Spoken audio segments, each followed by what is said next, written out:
Hi, காலை வணக்கம். இன்னைக்கு சனிக்கிழமை. ஸோ நடுநடுவில் வீடியோஸ் போட மாட்டேங்கிறேன். ஏன்னா பெருசா இங்க ஒன்றும் வேலையும் இல்லை, அதனால கண்டென்ட்டும் இல்லை. ஒரு நாள் சமைச்சதை 2 நாள் வச்சு சாப்பிட்டுட்டு இருக்கோம். ஸோ அதனால தான் டெய்லி வீடியோ போடுறது இல்லை. ஒன்றும் என்ன சுத்தி இதையே காட்ட வேண்டியதா இருக்கு.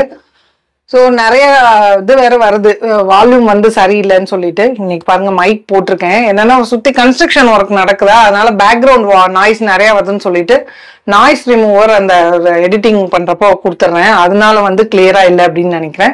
ஸோ இன்னைக்கு பாக்குறேன் எப்படி வருது அப்படின்னு சொல்லிட்டு. ஒருவேளை நமக்கு சென்னை போனதுக்கு அப்புறம் ஒழுங்கா இருக்கும் அப்படின்னு நினைக்கிறேன். ஸோ இன்னைக்கு பாத்தீங்கன்னா பிரேக்ஃபாஸ்ட்டுக்கு இன்ஸ்டன்ட் புரோட்டா வாங்கிட்டேன். அதுக்கு வந்து கருப்பு கொண்டக்கடலை வச்சு ஒரு சிம்பிளான கிரேவி நல்லா சூப்பரா இருக்கும். ஸோ அது வந்து காலையிலயே என்ன பண்ணிட்டேன், ஏஞ்சதும் குக்கர்ல வச்சுட்டேன். ஹஸ்பண்ட் டீ போட்டு கொடுத்தாரு, குடிச்சாச்சு. கருப்பு கொண்டக்கடலை ஒரு 1.5 கப் அளவுக்கு ஊற வச்சிருந்தேன் நைட்டு. அதை அலசிட்டு என்ன பண்ணேன், அது கூட ஒரு ஏலக்காய், பட்டை, கிராம்பு, கொஞ்சமா உப்பு, ஒரு ஸ்பூன் எண்ணெய் போட்டு வேக வச்சுட்டேன். நல்லா நீங்க குக்கர்ல வைக்கிறதா இருந்ததுன்னா ஒரு விசில் வந்ததுக்கு அப்புறமா சிம்ல வச்சுட்டு ஒரு 10-15 நிமிஷம் வேக விட்டு எடுத்துட்டீங்க அப்படின்னா நல்லா வெந்துடும். அதுக்கு தேவையான மசாலா எல்லாம் இப்போ ரெடி பண்ணிக்கலாம். ஸோ இதுக்குமே கூட கொஞ்சம் ப்ரிப்பரேஷன் பண்ணி வச்சிருக்கேன் பாருங்க. மிக்சி ஜார் எடுத்துக்கலாம். இதுல வந்து பாத்தீங்கன்னா ஒரு 2-3 பச்சை மிளகா, இஞ்சி, நல்லா நிறையவே இஞ்சி எடுத்துக்கிறேன். இவ்வளோ பெரிய துண்டு, ஒரு 1.5 துண்டு எடுத்திருக்கேன். அது கூட வெள்ளைப்பூடு ஒரு 7-8 பல்லு. ஸோ வேக வைக்கிறதுமே கூட ஒரு 2-3 வெள்ளைப்பூடு பல்லும் சேர்த்து போட்டிருக்கேன். இப்போ என்ன பண்ணலாம், இதை வந்து கொரன்னு முதல்ல அரைச்சி எடுத்துக்கலாம். எடுத்துட்டு அதுக்கப்புறமா வெங்காயமும் அதே மாதிரி இது கூடவே ஒரு சின்ன வெங்காயமும் சேர்த்துக்கலாம். மல்லி நேற்று வாங்கிட்டு வந்தார் ஹஸ்பண்ட், பாருங்களேன். எனக்கு இந்த டப்பால இலையெல்லாம் எடுத்து வச்சுட்டேன். இவ்வளோ தண்டு இருக்கு, கருவேப்பிலையும் நிறைய இருக்கு. இது ரெண்டுத்தையும் அப்புறமா துவையல் மாதிரி அரைச்சிக்கலான்னு பாக்குறேன். முடிஞ்சதுன்னா இதோட ரெசிபியும் ஷேர் பண்றேன். ஏன்னா அவ்வளோ தண்டையும் அது கொஞ்சம் முத்துனா மாதிரி இருக்கு. துவையெல்லாம் அரைச்சா நல்லா இருக்கும். இலையா எடுத்து இந்த டப்பால போட்டு வச்சிருக்கேன். இந்த டப்பா பத்தி நிறைய பேர் கேக்குறீங்க. இது நான் லிங்க் வந்து நம்ம டிஸ்கிரிப்ஷன்ல கொடுத்துருக்கேன். யூஸ்ஃபுல்லா தான் இருக்கு. ஏன்னா பெரிய ஃபேமிலிக்கு பத்துமா என்னன்னு தெரியல, சின்ன ஃபேமிலிக்குன்னா போதும். இந்த பாருங்க இவ்வளவு கருவேப்பிலை, 2 இதுல மல்லி இலை போட்டிருக்கேன். ஏன்னா இன்னைக்கு புதினா இல்லை. ஸோ இதுல வந்து இஞ்சி, 2 இதுல பச்சை மிளகா, வெள்ளைப்பூடு வந்து நிறைய உரிச்சு வைக்கல, உரிச்சது காலி ஆயிடுச்சு. இல்லைன்னா உரிச்சு அதுவுமே கூட இதுல வச்சுக்கலாம். நல்லா யூஸ்ஃபுல்லா தான் இருக்கு. சைஸ் வந்து சின்னது தான். நீங்க போட்டோல பார்த்தா கொஞ்சம் பெருசா தெரியும், அதனால சின்ன சைஸ் தான். நீங்க வாங்கணும் அப்படின்னா வாங்கி வச்சுக்கலாம். நல்லாதான் இருக்கு, ஒன்றும் ஆகல. பூண்டெல்லாம் நான் உரிச்சு ஒரு வாரத்துக்கு மேல அதுல போட்டு வச்சிருந்தேன், நல்லாவே இருக்கு. இப்போ இந்த இஞ்சி பூண்டை என்ன பண்ண போறோம், தண்ணி எல்லாம் சேர்க்க வேண்டாம். கொரன்னு முதல்ல பல்ஸ் பண்ணி எடுத்துக்கலாம். இதை பேஸ்டா அரைக்காம ஓரளவுக்கு நம்ம இடிச்சா மாதிரி இருக்கணும். அதுக்கப்புறம் ஒரு வெங்காயம், அதையும் தண்ணி இல்லாம நல்லா பேஸ்ட் மாதிரி அரைச்சி எடுத்துக்கலாம். இவ்வளவு பெரிய வெங்காயம் எடுத்திருக்கேன். அப்புறம் 2 தக்காளி, எல்லாத்தையும் தனித்தனியா அரைச்சி எடுத்துக்கலாம். வதக்குறதுமே கூட ஒவ்வொரு இதா தான் வதக்கணும்.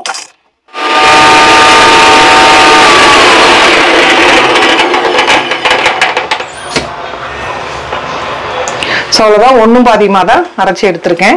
இதை எடுத்துட்டு ஒரு பவுலுக்கு மாத்திக்கலாம்.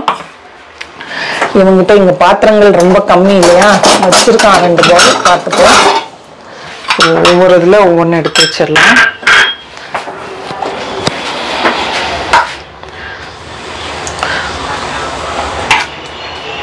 நல்லா இந்த சனா பாத்தீங்கன்னா நான்வெஜ் டேஸ்ட் கொடுக்கும் எப்பயுமே. நம்ம கடலைப்பருப்பு இதுல எல்லாம் அந்த என்னவோ ஒரு நான்வெஜ் டேஸ்ட் வரும். இதுல கோலா உருண்டையில எல்லாம் கூட போடுவாங்க பாத்தீங்களா கடலைப்பருப்பு எல்லாமே. ஸோ இப்போ இந்த வெங்காயத்தையும் அதே மாதிரி இது கூட சேர்த்துட்டு இதையும் பேஸ்டா அரைச்சி எடுத்துட்டு கடகடன்னு நம்ம எல்லாத்தையும் வதக்கிட்டு கிரேவி பண்ணிக்கலாம். சப்பாத்தி தான் பண்ணலான் இருந்தேன். அப்புறம் பிளிங்கிட்ல வெள்ளைப்பூடு காலி ஆயிடுச்சு, போட்டேன்னா பார்த்தேன் 2 புரோட்டா அந்த ஆஃபர் ரேட்ல வந்துச்சு, கோதுமை மாவுது. ஸோ அதனால அதையே போட்டுடலாம் அப்படின்ட்டு வாங்கிட்டேன். சனா கூட வச்சு சாப்பிட்றதுக்கும் நல்லா இருக்கும். ஸோ இந்த வெங்காயத்தையும் அதே மாதிரி கடகடன்னு அரைச்சி எடுத்துடலாம். பாருங்க, நம்ம வெங்காய பேஸ்ட், இஞ்சி பூண்டு பச்சை மிளகா, தக்காளி கூட என்ன பண்ணேன்னா வேக வச்ச கொஞ்சம் கொண்டக்கடலையும் ஒரு கரண்டி எடுத்து அரைச்சி வச்சிருக்கேன். கொஞ்சம் கிரேவிக்கான திக்னஸ் கொடுக்கும். உருளைக்கிழங்கு சேர்த்து கூட செய்யலாம். நான் வந்து இன்னைக்கு உருளைக்கிழங்கு சேர்க்கல. ஸோ அது போக கொஞ்சம் மசாலா பேஸ்ட் ரெடி பண்ணணும். அது வந்து இந்த பவுல்ல இப்போ ரெடி பண்ணிக்கலாம். கடாய் சூடு பண்றதுக்கு வச்சிருக்கேன். சின்ன பர்னர்ல தான் செய்ய போறேன், அதனால சூடாயிட்டு இருக்கட்டும். ஸோ கொண்டக்கடலை பாத்தீங்கன்னா நல்லா வெந்துருச்சு. சொன்ன மாதிரி இது கூட கொஞ்சம் உப்பு, அப்புறம் வெள்ளைப்பூடு துண்டு, ஒரு பட்டை, கிராம்பு, ஒரே ஒரு ஏலக்காய் எல்லாம் போட்டு நல்லா வெந்துருச்சு. ஸோ இது அப்படியே இருக்கட்டும். நம்ம மசாலா ரெடி ஆனதுக்கு அப்புறமா இதை சேர்த்துக்கலாம். ஸோ முதல்ல இப்போ நம்ம இதுல மசாலா பவுடர்ஸ் எல்லாம் கொஞ்சம் மிக்ஸ் பண்ணிக்கலாம். என்னென்னு பார்க்கலாம். மிளகாத்தூள், ஏற்கனவே காரத்துக்கு நம்ம பச்சை மிளகாவும் 2-3 சேர்த்துருக்கோம். அதனால பார்த்துட்டு அதுக்கு ஏற்ற மாதிரி மிளகாத்தூள் சேர்த்துக்கணும். மஞ்சத்தூள், மல்லித்தூள் ஒரு 1.5 டீஸ்பூன் அளவுக்கு சேர்த்துக்கலாம். பிளாக் சால்ட் கொஞ்சம் சேர்த்துக்கலாம். ஒரு 1/2 டீஸ்பூன் அளவுக்கு சேர்த்துக்கோங்க. நல்ல வாசனையா இருக்கும். பிளஸ் ஜீரணத்துக்குமே கூட நல்லது இந்த இது. ஸோ இது போடுறதுனால உப்பு நம்ம கொஞ்சம் பார்த்துட்டு அதுக்கு ஏற்ற மாதிரி சேர்த்துக்கணும். அம்ச்சூர் பவுடர் சேர்க்கணும். என்கிட்ட அது இல்லைங்க. அதனால என்ன பண்றேன், கொஞ்சமா ஒரு 1/2 டீஸ்பூன் சாட் மசாலா, கொஞ்சமா மிளகுத்தூள், ஜீரகத்தூள் இருந்தாலும் நீங்க சேர்த்துக்கோங்க. எங்கிட்ட இல்ல அதனால சேர்க்கல. இல்லைன்னா ஜீரகத்தூள் ஒரு 1/2 டீஸ்பூன் அளவுக்கு சேர்த்துக்கணும். இந்த தண்ணி சேர்த்துட்டு பேஸ்ட் மாதிரி ரெடி பண்ணிக்கலாம்.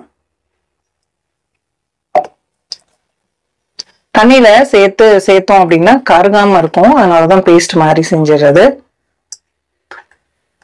அவ்வளவுதான்.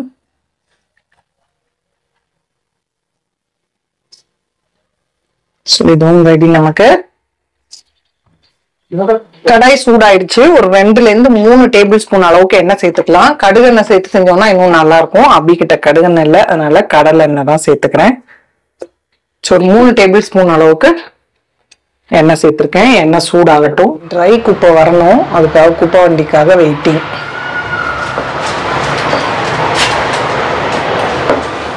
எண்ணெய் சூடாயிடுச்சு. ஒரு பிரிஞ்சி இலை, 1 டீஸ்பூன் ஜீரகம், கொஞ்சம் பெருங்காயம்,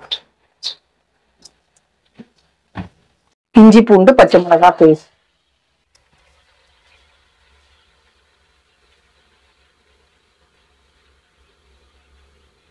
இதோட பச்சை வாசனை போற அளவுக்கு வதக்கிடலாம். சோ நல்லா வதங்கிருச்சு. இது கூட இப்போ வெங்காயம் அரைச்சு வச்சிருந்தோம் இல்லையா, அந்த பேஸ்ட் சேர்த்துடலாம். இதுவுமே கூட கொஞ்சம் நல்லா கலர் சேஞ்ச் ஆகிற அளவுக்கு வதக்கிடணும்.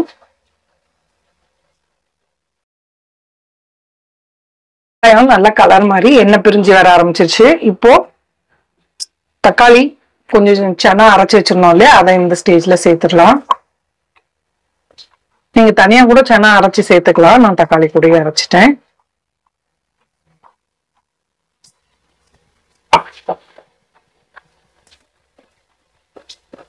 இதுவுமே கூட பச்சை வாசனை போக வதங்கணும். ஸோ நம்ம கொண்டக்கடலையிலே ஏற்கனவே உப்பு போட்டிருக்கோம். இந்த கிரேவிக்கு தேவையான உப்பு போட்டுக்கலாம். அதுக்கப்புறமா பார்த்துட்டு தேவைப்பட்டதுன்னா உப்பு சேர்த்துக்கலாம். தக்காளியும் நல்லா வதங்கிருச்சு. இந்த மசாலா பேஸ்ட் சேர்த்துடலாம்.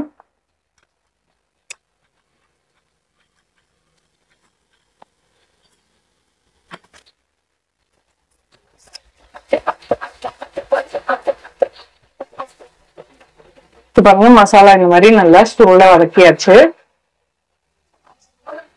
கொஞ்சம் எண்ணெய் பிரிஞ்சு வர ஆரம்பிச்சதுன்னா நம்ம வேக வச்ச கொண்டக்கடலையே இதுல சேர்த்துடலாம். ஸோ பாருங்க, நல்லா வதங்கி எண்ணெய் பிரிஞ்சு வர ஆரம்பிச்சிருச்சு. இப்ப வேக வச்சிருந்தோம் இல்லையா, அந்த கொண்டக்கடலையே இதுல சேர்த்துடலாம், அந்த தண்ணியோடய சேர்த்து. ஸோ நல்ல வாசனை வருது. வேக வச்ச தண்ணியோடய சேர்த்து அந்த கொண்டக்கடலையும் இது கூட சேர்த்துடுறேன்.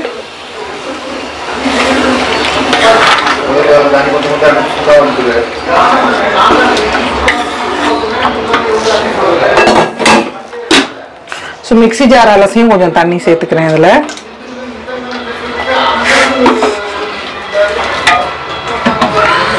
உள்ள டிஸ்கஷன் போயிட்டு இருக்கு. குப்பை வண்டிக்கு இங்க ஒரு பெரிய டிஸ்கஷன் பார்த்துக்கோங்க. எப்போ வரான் எப்படி வரான்னே தெரியாது. அதனால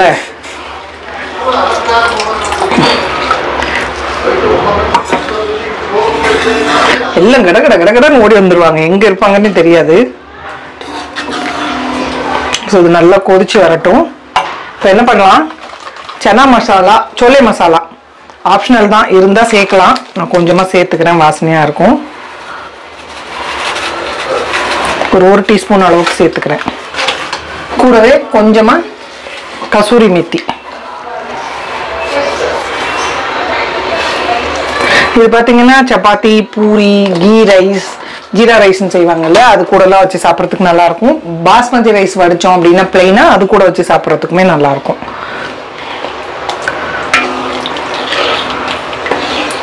இது கொஞ்சம் நல்லா இப்போ இந்த கடலையிலெல்லாம் மசாலா ஏறணும். அதனால் அது பாட்டுக்கு சிம்மிலேயே ஒரு 10 நிமிஷம் அது கொதிக்கணும். கொதிச்சதுன்னா நிறைய மல்லி இலை தூவிட்டு இறக்கிட்டோம்னா சூப்பராக ரெடி.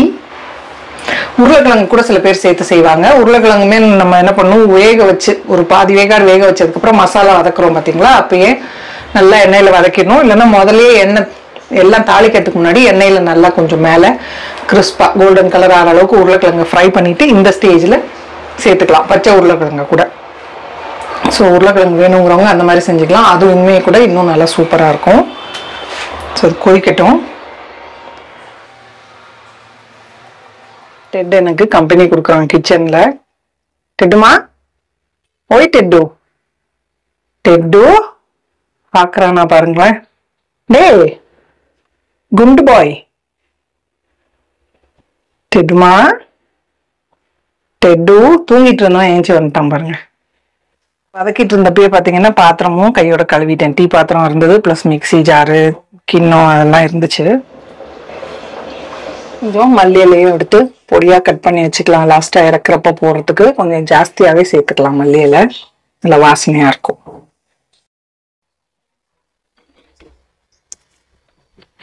ஸோ இது நல்லா கொதிச்சு மேலே எண்ணெய் பிரிஞ்சு வந்துட்டு இருக்கு. இன்னொரு 2-3 நிமிஷம் கொதிக்கட்டும். அதுக்குள்ள நான் இதை ஃப்ரிட்ஜில் கொண்டு போய் வச்சிடுறேன். மசாலா எல்லாம் உள்ளே எடுத்ததை அங்கே கொண்டு போய் வச்சுட்டு வந்துடுறேன். நல்லா எண்ணெய் பிரிஞ்சு வந்துருச்சு. மல்லி இலை தூவிட்டு ஆஃப் பண்ணிட்டா பரோட்டா சூடு பண்ணலாம். சூப்பராக ரெடி ஆகிடும். மல்லி இலை சேர்த்து நல்லா மிக்ஸ் பண்ணியாச்சு. கிரேவி வந்து ரொம்ப தண்ணியாகவும் இல்லை, திக்காகவும் இல்லை. ஆறுச்சுன்னா கொஞ்சம் திக்காயிடும்.